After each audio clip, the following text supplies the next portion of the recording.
Faire comprendre ngeloko moko ke nazana eloko moko kati nanga oyo funa salela en fait maramanzambe ça ne dépend pas de nous hein c'est un peu ba directif à suivre donc yango na sali mama mbebele na nzambe mais on a sali yana muke. Merci www.jericovivo.com. Comme je vous disais toujours que non, cette fois-ci on serait là pour toujours vous assurer des bonnes choses.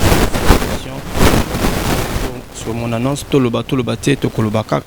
cette fois-ci, nous allons parler. Donc, il n'y a pas de choses graves, il n'y a pas aussi des choses à craindre. Donc, c'est bien votre frère Junior Mbunzi, comme je dis toujours, l'héritier de la presse internationale. Mais sur ce n'est pas surtout ça, mais tout juste à vous dire que non, désormais, cette fois-ci, vous auriez des émissions, des choses graves ici, des témoignages, l'accueil de tous les pasteurs, des chantres de l'Éternel, toutes œuvres de l'Éternel. Le site est là pour promouvoir, des choses chrétiennes. Donc, on est là pour les choses à 100% chrétiennes. Donc, je vous assure que non, vous avez des sites sur www.jericovivo.com parce que vous me demandez à chaque temps, Junior site Kendawapi, Junior Jericovivo Koufa, Jericovivo et Kendawapi, non, Jericovivo est là de retour avec une grande force. Donc, si je laisse un peu un coup d'œil derrière la caméra, je félicite aussi mon frère que j'aime beaucoup. Je l'appelle bien que non, mon frère Cédric Ilunga. Donc c'est lui qui vous assure sur la prise de vie et à la réalisation. Bien moi déjà vous me connaissez déjà, c'est Junior Mbunzi, donc l'héritier de la presse internationale comme je disais toujours que non. Mais avant que je commence mon émission ou de faire un entretien avec mon invité, j'aimerais d'abord que je suive avec vous cet élément et nous allons se retrouver tout juste après. Merci Cédric.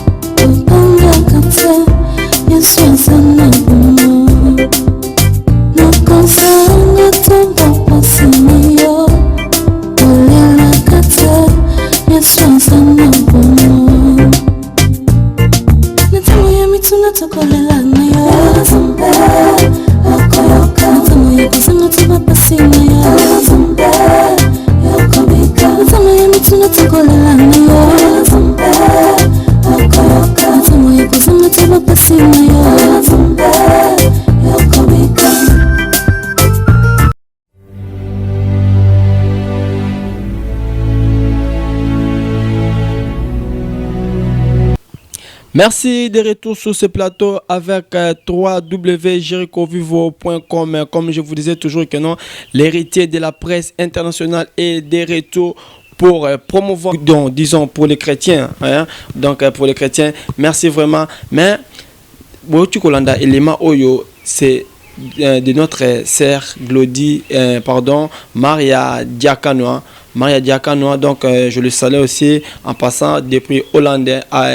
Des salutations aussi, des grosses salutations, des grandes salutations à mon papa que j'aime beaucoup, papa Kadis Diakanoa, mais pourquoi pas aussi à maman Grâce Diakanoa. Merci à vous. Mais je vais maintenant vous présenter mon invité. Il est là en personne. Merci Cédric, hein. Il est là en personne.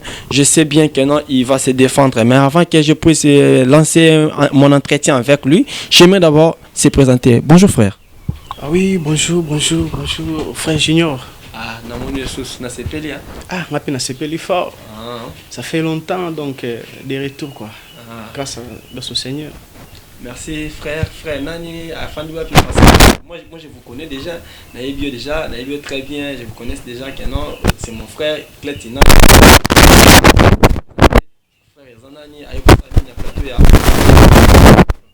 En fait, Clétina, chantre de l'Éternel, donc un chrétien musicien, au contraire des musiciens chrétiens. Donc en fait c'est ça, donc on a fandi na ngai na commune à Lemba, on a Lemba Salongo, donc un peu c'est ça. Merci vraiment, merci. Bouti Olanda, mon frère Nangai, c'est mon frère Clet Inanga, un chanteur de l'Éternel, hein. Donc comme il vient de nous dire aussi que non, chrétien, musicien et non qu'un musicien chrétien. Merci frère Clet Inanga, Nazana Mituna Oyo, Mutuatinda Kingai, na yako salempe entretien avec yo depuis Hollande, c'est maman Grâce Diakanoa. Oui. Na salut et puis sous na musika kuna na mboka ya Hollande, Pays-Bas, neto bakaka. Mais frère Clet, na yo le sous awa, donne-moi un peu votre parcours musical parce que aujourd'hui c'est devenu un tabou muto la muki aloti non nzamba ebisingai na banda koyemba non na lali na la muki bon mon inspiration na ka ona kuteno nzamba ebisinga na banda koyemba. Bon, frère Clet, abandi parcours musical. En fait, c'est vraiment une belle question. Bon, en fait, on a eu vraiment Kobanda musique. On a bandi musique dès les bas âges. Dès les bas âges, on a eu tango. On a eu bien tango tozala bana mike. On a eu moi coudé à musique bondo talanga. Bon, on a eu en brière. Mais le long sens na elo kwango. Donc, on a bandi musique qui na âge à 11 ans. 11 ans, donc nous avons musique qui dans la classe, dans l'église, la musique qui on dit aventure. Mais avec le temps, nous avons faire comprendre que il faut et par après, na kibumo na sali groupe, na âge de 12 ans. Na âge de 12 ans, na banda ko mingi ba camarade na école, na Arche de l'Alliance. Donc, aux cours, après cours 12 heures, toutes les répétitions, c'était comme ça. Et puis, on envié par des grands. Bah, manifestation, banda qui toye, to presté, bah, mikolo, ils étaient toujours épatés. Donc, on a toujours épaté à tous les niveaux. Et jusqu'à ce que, na kibomo na nangana, nous avons fait comprendre que je suis appelé à transmettre un message au monde entier au travers de cette musique. Mais comment fait-il que moi à la bimika à transmettre le monde entier? Tandis qu'il y a des grands hommes dédiés dans ces pays, il y a des grands hommes dans le monde entier. Mais Nzambe a rêvé, parce que le comment Mutalamuki a sali 2 jours dans Bandaka, 3 jours dans Bandundu, 4 jours dans Équateur, à Yenakin. Oh non, je suis pasteur. Oh non, je suis chanteur de l'Éternel. Oh non, je suis prophète. Donc, pour naïe, c'est normal. Je ne sais pas. Nzambe a rêvé. Il faut lancer un message dans le monde entier. Après ça. Bon, en fait, Maramanzambe, ça ne dépend pas de nous. Hein. Maramanzambe, ça dépend toujours de Dieu. Nzambe pas utiliser Moutou. Il ne voit pas l'âge. Il ne voit pas l'âge. Nous connaissons bien ce que dans la Bible. Ils ont un amitié où Nzambe utilise âge à mineur. Nzambe a commis ça roi. Ils sont nombreux. Il y a des exemples dans la Bible. Ceux qui te tanguent, te remontent en haut. Donc, par là. Donc, je vais simplement faire comprendre au peuple de Dieu que Nzamba benga mutota la acheté. Il y a des gens où Nzamba peut ça et moi dans l'âge à vieillesse. Ça a étonné le monde entier. Donc en fait, moi Dieu m'a appelé. Tant Nzamba benga kinga, je n'ai pas compris. Je continue toujours à faire ma musique. Mais Nzamba qui singa image et bisinga que mon fils, tu dois me servir. Tu as un message à transmettre. Je n'avais pas compris. C'est bon, hein? Et donc, c'est comme aujourd'hui, Junior Mbunzipe, hein, l'héritier de la presse, Azalaki Nae, réalisateur, monteur, afin de temps, Belé Nandaku a raisonné, non? Nous avons appelé ce sous inspiration, non. Oza Maloba, Oza Maloba, Oza Maloba, Yako lancé vers peuple, hein? Pour garder en côté, il faut toujours olobela parce que aux autres nazo tinda ba lobela bazo lobate bazo travailler toujours pour leur bien et pour leur poche. Il y a un moment penza me peut restaurer biso le autre moment m'appelle devant vos postes télévisés, mais ce n'est pas ça. Ils ont des témoignages à frère Claude nzamba bengi pour na lancer ma musos. Merci frère Claude, Sotoko continue. Bon, en fait, n'a fait comprendre un peu plan Nzambe, donc message Johanna na kina pe ko soumettre on pas basala Nzambe o ba consulter Nzambe ba confirmer la même chose ba pesinga pe ba directive à suivre. Donc ya ngwando na sali mo mambebele na Nzambe mais o na sali ya no muke ya ngo sikoyo na epina siko pona bimisa eloko ngo na monde visuel monde entier mobima ba profiter na message Nzambe pesinga au travers cette musique. En fait, c'est ça. Ah, merci vraiment.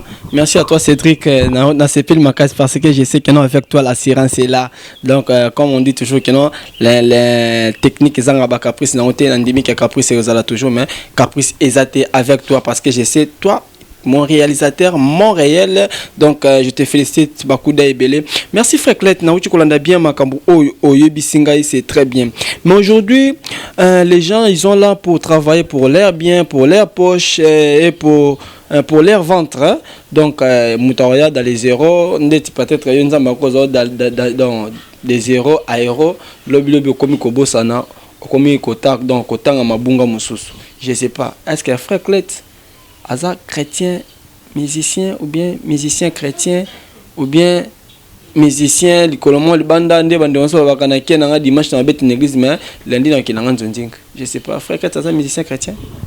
Bon en fait moi je suis d'abord un chrétien. Moi un homme chrétien même so lundi parcours na ngai au mona ke na yebi nzambe na ba âge donc âge à 10 ans 11 ans. Et ça, tant qu'on a nous avons conscience n'a pas sunté malgré pas encore. Mais je suis né dans une famille chrétienne.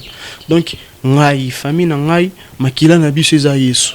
Makila na biso Yesu. Donc, elonyo son asala, je vois d'abord Dieu. Ndeti nazabwe. Je suis pas un pauvre. Nabi nazana ba moyen mais je suis pas un pauvre. Je suis quand même un avocat. Mais je suis en train de servir le Seigneur. C'est des choses graves hein.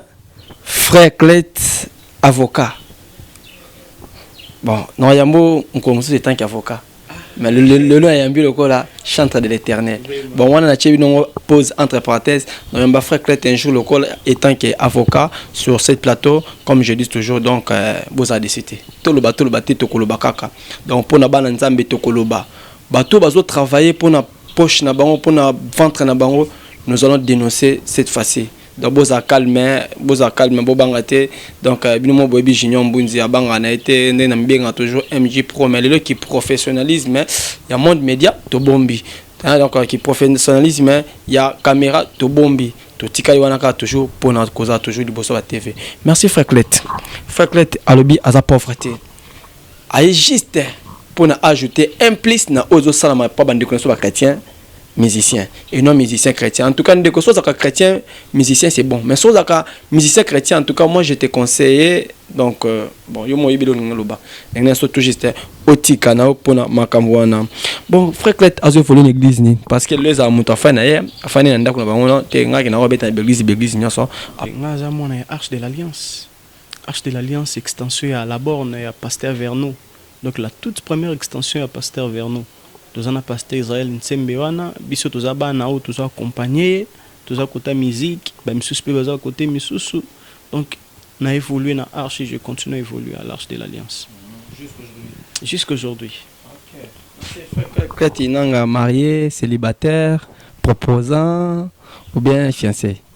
En fait, frère Clet est célibataire, naza pe proposante, fiancé pété, donc naza randé naza tout andi nzambe amema biso vraiment parce que ça n'a pas ouais ça va être on a été va être on va TV na photo combien faire que tu bien ga yeboy ça va message à la salle sur Facebook parce que les élocs n'ont pas belé ba chantre belé ba bunga nzela pona mambwana ba chantre belé pe ba baby sifi na pona mambwana donc bandi carrière musicale na ye pam merci vraiment na félicité na frère na biso frère Michel Hardy Bakenda merci vraiment je te salue en passant vraiment tu es très très fidèle hein, fidèle de l'Éternel donc tobi tenon mutazaka sérieux na makamona ming azate mais quelque part bonzambe na bonzambe ezomona na ka toujours mais frère Clet azana marié célibataire et disons aza marié aza célibataire aza pe fiancé aza pe na proposante mais il est là pour faire son œuvre dans le Seigneur.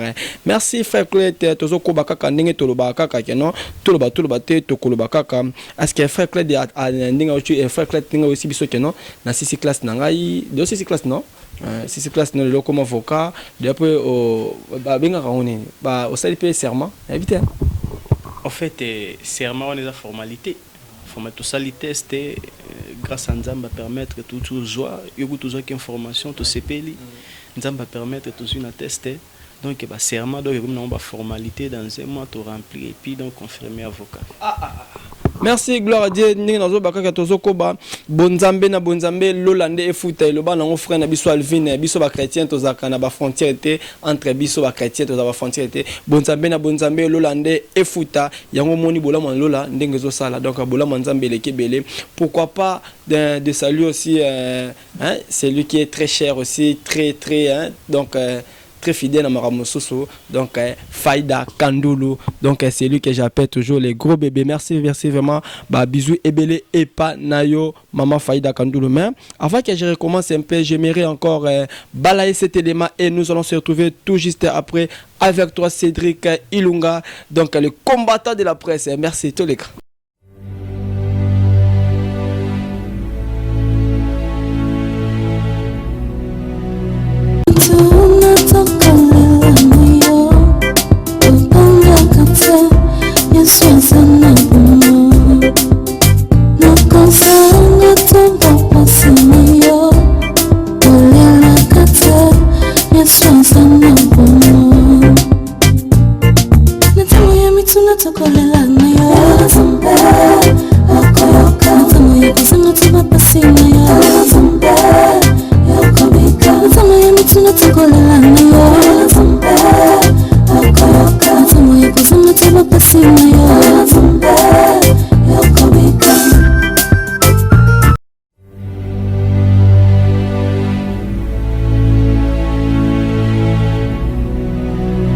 Au rythme à chrétien toujours né dans le bac que non tant qu'il n'a pas parlé il faut qu'on s'en foutait na bloba le baba toi mokile tant qu'il n'a encore parlé ça nous calme hein koza no paniquer te non tata moi ça le baki boy maman le ka le baki boy oh nani boy le baki boy na ko matate na ko zala boy te non tant qu'il n'a pas encore parlé. Merci vraiment à toi, mon papa Tom. C'est bien, papa Tom, c'est maman Nadège, na Evro Bosala. Donc on a bien un peu moussou yo, Glet Inanga aye quoi ajouter un plus. Babi, chaque chose a son temps.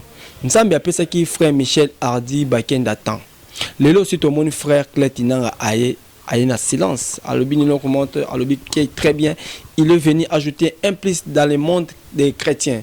Donc Nzambe a utilisé simple quoi instrument ndenge moko ande tout monde défense ses arnasima donc jouer liboso donc Nzamba na simanaye azotindika kende mon enfant donc liboso kuna atie so pe mabongo c'est bien mais frère que tozo ko bakaka avato kende na bakeno toloba te to koloba kaka.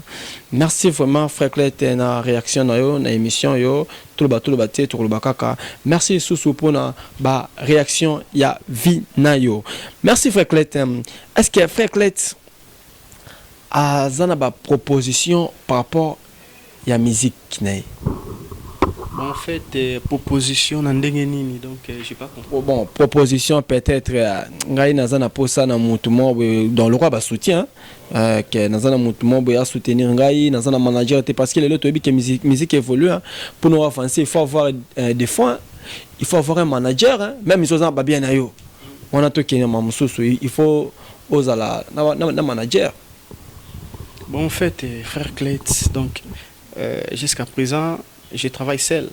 Je travaille seul, il n'y a pas un manager, il n'y a pas un producteur, donc je me bats seul. Donc, Moutounio Soweazana Posa contribuer à l'œuvre, donc elle sera la bienvenue. Donc, ça œuvre en Zambie, je ne peux pas empêcher aux gens de venir, n'est-ce pas, y investir, parce que la personne qui va les bénir au retour, c'est seulement le Seigneur. Donc, la porte est tellement ouverte. Donc, elle sera la bienvenue. Merci. Comme moi déjà, je sais que non, je vais contribuer. On contribuer côté à Frère Clet, to Bunda pour notre sortie officielle. C'est que non, biloko ya aux studio déjà ici là. Oui, en fait, Bilo est en studio, donc nous sommes presque à la fin. Il nous reste juste mastering. Mastering, arrangement, Mickey, on a tout fait. On a tout fait, il nous reste juste mastering. Je suis sûr, dans quelques jours, ça va prendre effet. Oui, merci. Comme je disais toujours, que non, moi, je serai là pour aussi contribuer sur l'œuvre de l'Éternel. Dans le bail Canon, dans la cas qui prophète Placide Massé Canon, je vais lui aider par rapport à un mouvement prophétique dans le monde. Moi, je vais aider Frère Clet dans une responsabilité déjà. Moi, je suis déjà par Nangai, qui est dans un côté où ma soit étalé tout support, il y a médiatique. Donc, côté affiche, conception clip aussi, on va réaliser un clip par rapport à Marambouana. Nous allons aussi faire quelques sorties officielles. Tout juste pour présenter votre chantre de l'Éternel. Mais tout qui fait Clet Mingi. Oui, qu'est-ce qu'il faut surtout yoko les sous. Ah, non, c'est pas la macasse. Guitare nangaza wana. Bana nzambe fo bayoka. Moi, il y a quand Monique non yo Hollande ozo cha pandi likolo ozo cha monde sataniste pandi likolo ozo cha ba diable nyonso pandi likolo mais koto pe au moni Frère Clet. Donc nanga tango tango lo baraka non nazo tambola nzela nanga nyonso na nzambe to yoka moi Frère Clet muke na site au pesa sonze monini offre. Bon, ils ont esprit de Dieu, hein? Ils ont esprit de Dieu, donc en pleine prière, nous implorons le Saint-Esprit de venir nous visiter. Okay.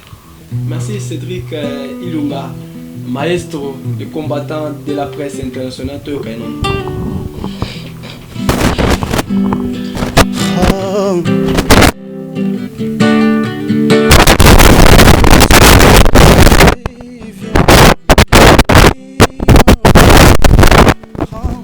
Et fais-nous vivre ton amour. Esprit de Dieu vient remplir l'univers, les mondes avec cet amour là.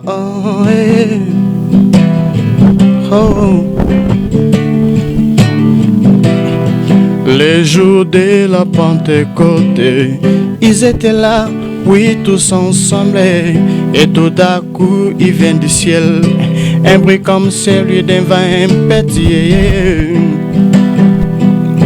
Et ils étaient tous remplis de toi, oh, oh. Remplis-moi aussi, non, non, non, non, non. Ah oui, des langues semblables se mirent sur air et se mirent à parler en d'autres langues, selon que le Saint-Esprit leur ordonnait. Et moi aussi, touchez mon cœur, touchez mon âme, touchez mon esprit. Alors touchez mon esprit, touchez tout mon être, touchez mon intérieur, touchez mon âme, touchez mon esprit, touchez-moi là.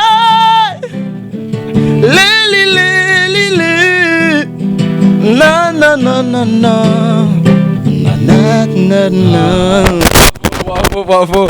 Merci papa Kadis Diakon, merci de Hollande. Vous voyez déjà que Frère Clet, oui que l'on a simplement encore on dit que les choses que tu m'avais dit que non, tu n'es pas un musicien chrétien. Tu es un chrétien musicien. Parce que Bafouri, quand quelqu'un chante, il est vraiment dans la marmite, hein? Dans ange, dans il est toujours enfermé, mis sur kanga, concentration, à Benga Saint-Esprit qui est même une émission. Merci Yomutu, Ozola Nanga, Ozan en Hollande, en France, en États-Unis,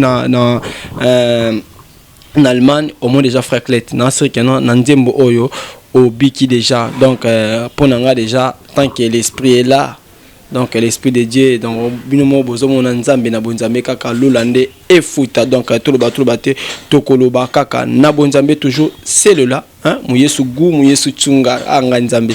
Merci frère Clet nzembo oyo esprit de Dieu inspiration compositeur to ozibiango et pas parce que le comme yibi ba combien peut-être même so le kina nzelo kuchi ba répéter oyibi parce que faut que ta yibi to afandi moment nzambe inspiré to afandi na bible to afandi ka parce que na mona ki mutima ba prière koya te na santi par rapport à Saint-Esprit. Bon en fait composition o ezali composition mon habité donc d'ailleurs habitude on est à ngaité non habitude était dans 8 chambres tout na meki ko sala ngobe non j'ai plus de 100 et quelques chansons donc nous avons plus souvent dans la prière avec le Seigneur. Frère Clet. Non c'est quand ta frère Clet. Est-ce que mamolo ba yo ba mamolo ba? Et bien sûr, na roya te pona ko ça. Soza te moment de démonstration. Makambu yo zolo ba ozo bango. Bien sûr, na ebiango. Na bien sûr, je parle des choses vraies, je ne parle pas des choses ya lokuta. Pe ça. Oyebi ba ene no ba banda tilo ba zo kwanzi mo mususu. Bon, wana bango. Nazana Cédric tellement mambo vraiment. Hein? Montréal tellement mambo, papa le bien azana ka fandika ba la muki pa azana 100 chansons ba la mongo pouf. Hein? Ah, frère Clet. Donc, esprit de Dieu, compositeur, yomoko. Compositeur ngamoko, donc, bon, ils ont une stratégie dans l'ensemble. Naebi comment je puisse, donc, inspiration dans l'ensemble. C'est un secret personnel. On a développé dans l'ensemble, on a atteint une inspiration. Donc, en ta relation personnelle, on a bachan ou tes ébélés. Et bien, si vous avez une équipe de démonstration, tout ça, bomba omoni mokili oyo ndenge na lobaka ke no tolo batete to lobaka ka na bonzambe toujours tant to bomba te wanga na essayer ya bana nzambe so fani na poto fandi wapi yeba ke no cette fois-ci je vous avais dit que non na bomba te je vais parler donc na kangam na ngate bientôt na yamba prophète mo pe kana gauche dans na droite na ngai oyamba yepe funa yeba ye alingi nini azoloba nini.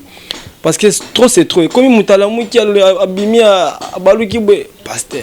La muki abimi boy prophète. La muki abimi boy chanteur. Trop c'est trop. Merci vraiment frère Clet ne loko lobby que azan ba chanter belé. Mais c'est peu par rapport à nini, par rapport à ninga lobby que nous azan on plus de 100. Ça montre que nous avons besoin d'inspirer. Hein, l'huile fraîche coule encore ninga lobby que non, l'huile fraîche coule encore ezo couler kaka. Bisope l'huile fraîche est couler kaka. Tokoti kate tokoloba kaka mais ceux qui oliaki biloko ya mbwa bongamaka satana tochole ya mpandi satana zuite satana sabo donc frère Katembi esprit de Dieu en tout cas ngai touché ngai quand il dit donc quand il vient de nous dire que non l'esprit de Dieu remplit mon cœur to yebi ceux qui m'ont déjà rempli dans Saint-Esprit de loko etikalaka ezaka ba accomplissement kaka hein frère ba accomplissement kaka nde ya kaka non parce que tout le canon royaume du ciel tout le côté non nazana ba fatina za mituka nazana ndako ndeni nazana nitete soko lukina royaume du ciel nde okoza ba les restes wana bon to komi un peu na to komi kochiter vers la fin avec mon frère Clet Inanga mais frère Clet Inanga azana groupe azo compagnie to azana yemo parce que nous boza ba égoïste olingi kana ke yemba na église be sec to no yemba bongo ton va paquet dans la tient la poche. Bon, frère Clet n'est pas un égoïste. Frère Clet c'est un formateur. Un formateur na format bana ebele. Et lelo miso su baza sa ilanzambe na église na biso miso su pe baza pa ba artiste miso su babima na rotanga kombo na bango te. Bana na ngam su ba kuna. Mais tout le bateau kaka. Eza émission ngala ko yamba jojo moko to salon micro balader na mon frère Cédric Mala. En tout cas, il faut pas être ingrat dans la vie. Comme moi, je suis pas ingrat. Je suis pas ingrat. Je suis reconnaissant, très reconnaissant à mon frère Tracy Pro, la même magique. C'est lui qui m'avait appelé sur Congo, Congo number1.com. Il m'a appelé, il m'a dit que non, Junior, en tout cas, il faut en remonter. Parce que j'ai été travailleur dans ministère de la Santé, monde média. C'est Tracy Pro qui m'a mené ici. Il y a un média. A Olungo na Congo number 1, il y a un Nazarien, mon coboy, qui pas pasteur, mon coboy. boya na lelo pe na zepe na maboko wa pasteur kaka. Donc pour vous dire que non parcours ba ignorant côté les Nazariens Congo number 1 ba cité belé oyebani déjà. Mais ils ont un frère azape na groupe mo boye toloba papa chéri kala loba tena loba te na bombi na ngai lokwa na bombi na nga fa ko banga te na bombi na loba te mais tous a reconnaître un peu na mokili. Merci frère Claude ko continuer au fond ba nebele misu bazé pe ba chanter menene bazoye Mbappé bazoye évoluer mais lelo na komi koyoka ba komi ko ba ko pe bambokela. Bon je sais pas na ba misu baza wapi. Bon parce que ceux qui lobi te nga na koloba. Bon, en fait, personnellement, naboy pene na tanga bakombo, naboy batanga bakombo. Natangi ndeti ngai. Ba forma pe ngati. Fakati forma ngati. Paul lelo na comme na plateau na yambi ngo sa ignorance. Fakata forma ngai anu la sangai ko yemba mais talaka. Nzambe sa peselo muso apielo musus. Azo bundela ngai yemba boy. Ay mabazo seka ngai na ka kanda mais c'était pas mon chemin. Moi, mon chemin, c'était dans Mambuya Média. Merci, frère Clet.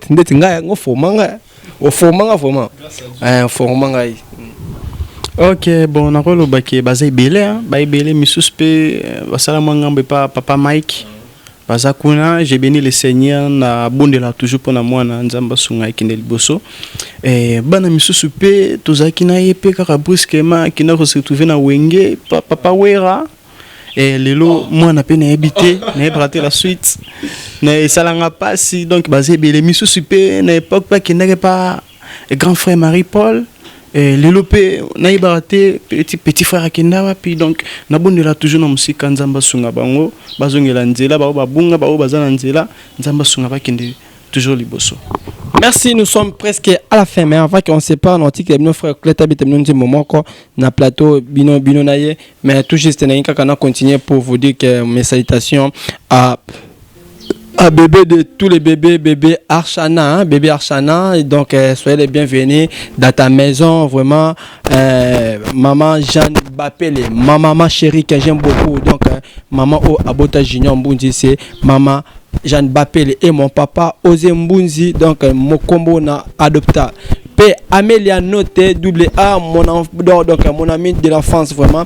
Et à toi, Bernard BDK Kalachnikov, Manyanga. Merci à toi aussi, celui que j'appelle et je répète toujours que non Faïda Kandoulou, donc FK, celui qui est là toujours pour assurer Namakamousou. Non, bientôt, qui est Faïda et qui est FK. Merci à toi aussi, mon frère Cédric Ilunga, les réalisateurs de tous les temps, donc les combattants de tous les combattants. Merci Nayo P. Nanyoso Oyo. Autre ça là par rapport, il y a jericovivo.com. Merci à toi aussi, Papa Didier Mpevo et à Mélicia Mbevo et à toi aussi, la personne que je salue aussi, DT Mukendi Image. Merci, je vous laisse avec Frère Clette. Continuez, merci.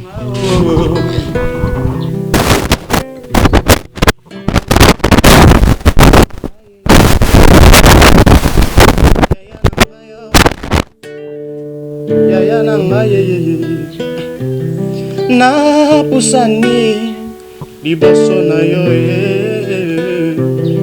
yaya nanga kolo nanga na pusani liboso na yo pona koyebisa yo yaya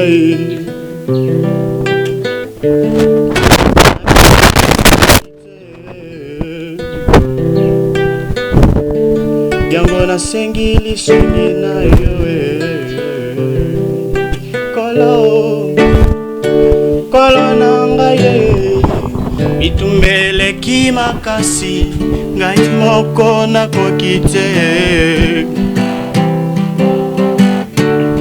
yango nasengi yo bundelanga kolo nanga ye itumbele kimakasi ngai moko nakoki te yango nasengi yo bundelanga rarara.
Tunachokolelana yo